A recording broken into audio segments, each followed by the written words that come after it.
Assalamualaikum warahmatullahi wabarakatuh. Semoga membantu mengembangkan channel kecil teman-teman. Ikuti dengan baik ya.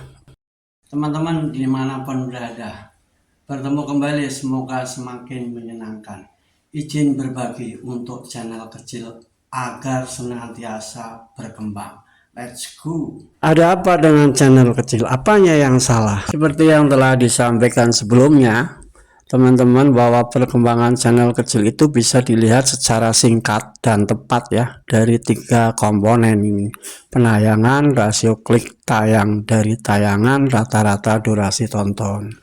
Untuk channel kita yang masih kecil ya, memiliki penayangan di atas 100 penonton saja sudah termasuk channelnya berkembang. Untuk rasio klik tayang di atas 10% saja sudah bisa nilai channelnya berkembang. Rata-rata durasi tonton ya, atau lamanya ditonton video kita, kalau rata-rata durasi tonton 3-5 menit, sudah boleh dikatakan channel kita berkembang. Kenapa begitu? Sederhana saja pendekatannya teman-teman. Misalkan ya, video kita direkomendasikan oleh YouTube di beranda YouTube itu sampai 1000 kali, taruhlah begitu ya.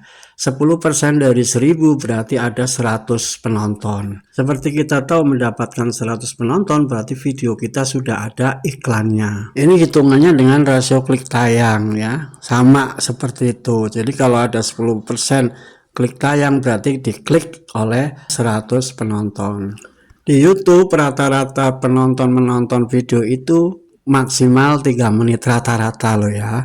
Jadi kalau kita dapat rata-rata durasi tonton 3 menit, itu sudah termasuk kategori channel kita berkembang, channel kecil loh ya. Ini erat hubungannya dengan durasi video kita ya teman-teman. Semakin pendek ya ditonton rata-rata juga semakin pendek. Ketika ketiga-tiganya belum satupun video yang mencapai itu, berarti ada sesuatu yang salah teman-teman ya. Dan salahnya ini parah. Untuk itu senantiasa dievaluasi videonya. Di sisi lain, meskipun ketiga-tiganya tidak tercapai, bisa saja video kita memiliki momen terbaik.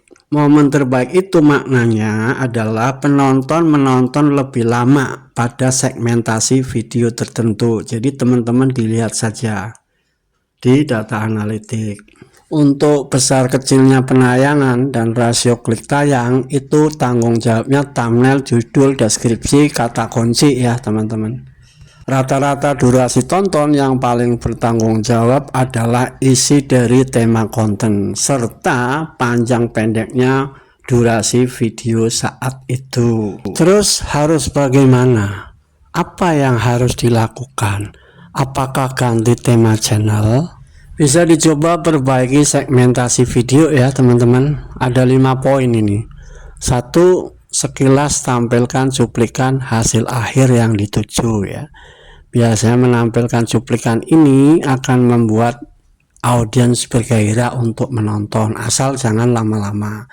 Yang kedua, kurangi menampilkan hasil akhir dari channel sendiri. Mengurangi ya teman-teman, bukan meniadakan. Kenapa? Karena terkesan bahwa kita pamer ya, kita bangga channel sendiri. Nah itu yang harus kita hindari, sehingga perlu dikurangi. Penggantinya, ambil contoh-contoh channel lain yang telah berhasil, terkenal dan seterusnya. Upaya kita sebagai channel kecil, pengambilan sudut gambar teman-teman ya.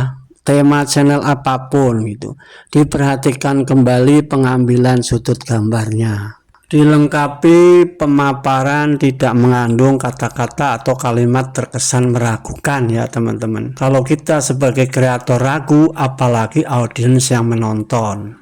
Yang kelima, hindari terkesan memaksakan minta untuk ditonton lama videonya, sebab ini berpotensi besar menjadi bumerang ya teman-teman. Percayakan saja kepada audiens yang menonton.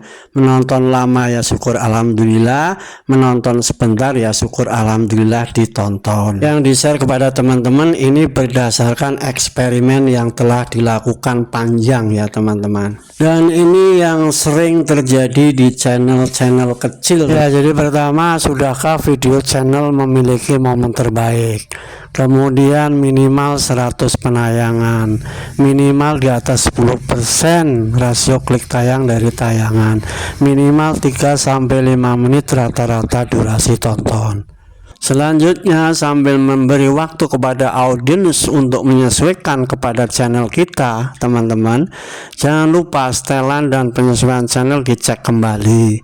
Optimalkan fitur ya, dalam hal ini termasuk judul, deskripsi, kata kunci ya, itu dioptimalkan, thumbnail juga.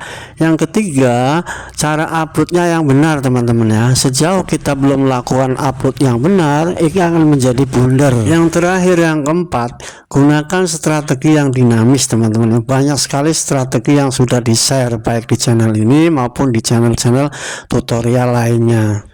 Intinya di setiap video itu ada strategi yang berbeda ya, sampai menemukan formula yang tepat. Ketika teman-teman mengecek performa video, salah satunya rekomendasi YouTube ada perkembangan, itu sudah ciri-ciri channel berkembang. Penayangan panah naik, tayangan panah naik, rasio klik tayang di atas 5% atau 6%, rata-rata durasi tonton di atas 3 menit, itu ciri-ciri channel kita berkembang. Terima kasih telah menonton, semoga memberi manfaat. Jangan lupa dibantu like, comment, share, subscribe, dan aktifkan lonceng. Semangat berkarya.